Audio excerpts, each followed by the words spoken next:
बीड मसाजोगच्या सरपंच देशमुख हत्या प्रकरणाच्या तपासाला वेग आल्याचे दिसते।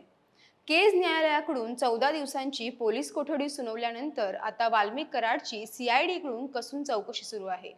वाल्मिक कराडला पोलिसांनी पवनचक्की प्रकल्पात 2 कोटी रुपयांच्या खंडणीच्या गुन्ह्यात ताब्यात घेतलं असलं तरी सरपंच संतोष देशमुख हत्या प्रकरणाचा प्रमुख सूत्रधार म्हणून वाल्मिक कराडचंच नाव सातत्यानं घेतलं जातंय। चौकशी दरम्यान सीआयडीचे एसपी सचिन पाटील यांनी वाल्मिक कराडवर प्रश्नांची सरबत्ती केल्याचं बोललं जात आहे। तर या प्रकरणातील 3 आरोपी अद्यापही फरार आहेत। त्यापैकी एक म्हणजे सुदर्शन घुले, ज्याला या हत्येच्या मुख्य आरोपीचा चेहरा म्हणून पाहिलं जात आहे। वाल्मिक कराड नंतर सीआयडी पथकांनी आपला मोर्चा आता सुदर्शन घुलेच्या दिशेने वळवलाय। अशातच सुदर्शन घुलेनं देश सोडल्याच्या बातम्या माध्यमांमधून समोर येत आहेत। दुसरीकडे हिवाळी अधिवेशनात सांगितल्याप्रमाणे मुख्यमंत्री देवेंद्र फडणवीसांच्या आदेशाखाली एसआयटीची स्थापना करण्यात आली आहे। आता यानंतर या तपास कार्याला कुठलं वळण मिळणार? सुदर्शन घुले नेमका कुठे आहे? खरंच त्यानं देश सोडलाय का? वाल्मिक कराडच्या चौकशीतून तपासाचे नवे धागेदोरे सीआयडीच्या हाती लागणार का? या सगळ्याचा आढावा घेऊया या व्हिडिओतून। नमस्कार, मी अनिशा डुमरे आणि कॅमेऱ्यावर आहेत अविनाश सूर्यवंशी। वाल्मिक कराडवर पवनचक्की प्रकल्पात 2 कोटी रुपयांच्या खंडणीचा गुन्हा दाखल आहे। मात्र सीआयडी कडून देशमुख हत्या आणि खंडणीचं कनेक्शन असल्याचा संशय व्यक्त करण्यात आला होता। तसं सरकारी वकील जे.बी. शिंदे यांनी न्यायालयातही सांगितलं होतं। त्याचाच तपास करण्यासाठी कराडच्या पोलीस कोठडीची मागणी केली होती, जी न्यायालयाकडून मंजूरही झाली। आता मात्र पुढचे 14 दिवस कराड सीआयडीच्या नजरकैदेत असणार आहे। त्याच्या चौकशीला सुरुवात झाल्याचं बोललं जातंय। सीआयडीचे एसपी सचिन पाटील यांनी वाल्मिक कराडवर प्रश्नांचा भडीमार केल्याचं समजतंय।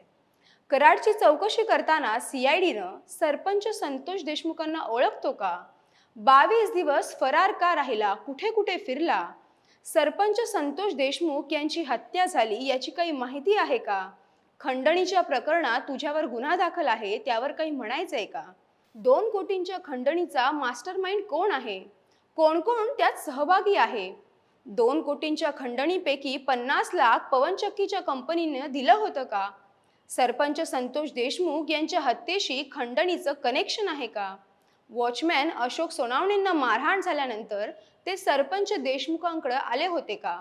सरपंच वॉचमॅनच्या मदतीला आल्यानं गुन्हा दाखल झाल्यानं सरपंचांची हत्या झाली ना? सुदर्शन घुलेसह 3 आरोपी फरार आहेत, ते कुठे आहेत? असे एक न अनेक सवाल केले।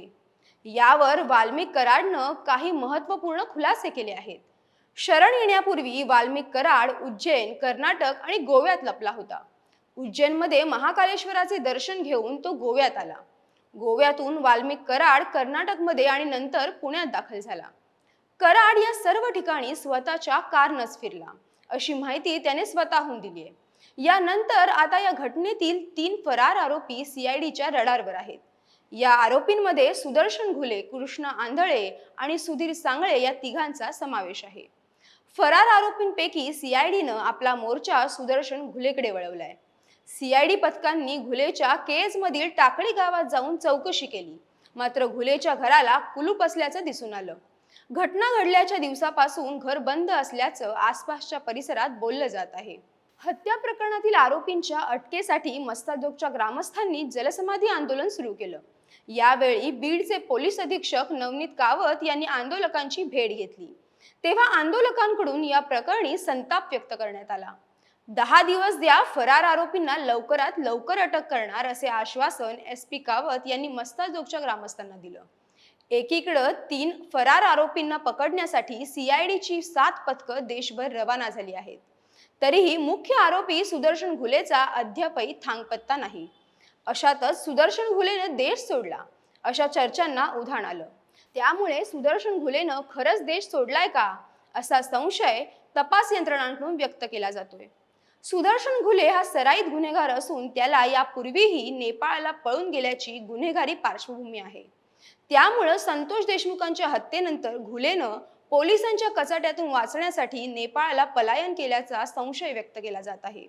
या अनुषंगानं सीआयडीनं तपासाला सुरुवात केल्याची माहिती आहे। याबाबतची माहिती सीआयडीतील खात्रीलायक सूत्रांनी एका वृत्तवाहिनीला दिली आहे। सीआयडीने दिलेल्या माहितीनुसार सरपंच संतोष देशमुख हत्या प्रकरणातील मुख्य आरोपी सुदर्शन घुलेच्या शोधासाठी सीआयडीनं 7 पथकं विविध राज्यांसह देशभर रवाना केली आहेत. या अगोदर सुदर्शन घुले हा अनेक गुन्ह्यांमध्ये आरोपी असल्यानं तो सराईत गुन्हेगार आहे. तसेच यापूर्वी एका गुन्ह्यात फरार असताना तो नेपाळला गेल्याची देखील माहिती समोर आली आहे. त्यामुळं पुन्हा तो नेपाळला जाऊ शकतो का किंवा नेपाळला गेलाय का या संदर्भात सीआयडीला संशय आहे. त्यामुळे त्या दृष्टिकोनातून देखील सीआयडी तपास करत आहे. फरार असलेले 3 आरोपी यांना अटक करण्याच्या दृष्टिकोनातून सीआयडीनं आता तपासाचा फास आवळला आहे. दुसरीकडे सरपंच संतोष देशमुख यांच्या हत्या प्रकरणाच्या चौकशीसाठी राज्य सरकारकडून एसआयटी स्थापन करण्यात आली आहे. IPS अधिकारी बसवराज तेली यांच्या नेतृत्वाखाली ही समिती स्थापन करण्यात आली आहे. दरम्यान या प्रकरणाच्या सखोल चौकशीसाठी राज्य सरकारनं एसआयटी स्थापन करण्याचा निर्णय घेतला होता. पोलीस उपमहानिरीक्षक बसवराज तेली यांच्या नेतृत्वात 9 जणांची टीम तयार करण्यात आली आहे. यामध्ये पोलीस उपअधीक्षक अनिल गुजर, सहाय्यक पोलीस निरीक्षक विजयसिंग जोनवाल, पोलीस उपनिरीक्षक महेश विघ्ने, पोलीस उपनिरीक्षक आनंद शंकर शिंदे, सहाय्यक पोलीस उपनिरीक्षक तुळशीराम जगताप, पोलीस हवालदार मनोज वाघ, पोलीस नाईक चंद्रकांत काळकुटे, पोलीस नाईक बाळासाहेब अहंकारे आणि पोलीस शिपाई संतोष गित्ते यांचा समावेश आहे. यापुढे या प्रकरणात काय होणार? सीआयडी आणि एसआयटीच्या प्रयत्नांना यश मिळणार का हे पाहणं महत्त्वाचं ठरणार आहे. याविषयी तुम्हाला काय वाटतं हे कमेंट करून नक्की कळवा. व्हिडिओ आवडल्यास लाईक करा, शेअर करा आणि महा MTVच्या YouTube चॅनलला सबस्क्राईब करा. धन्यवाद.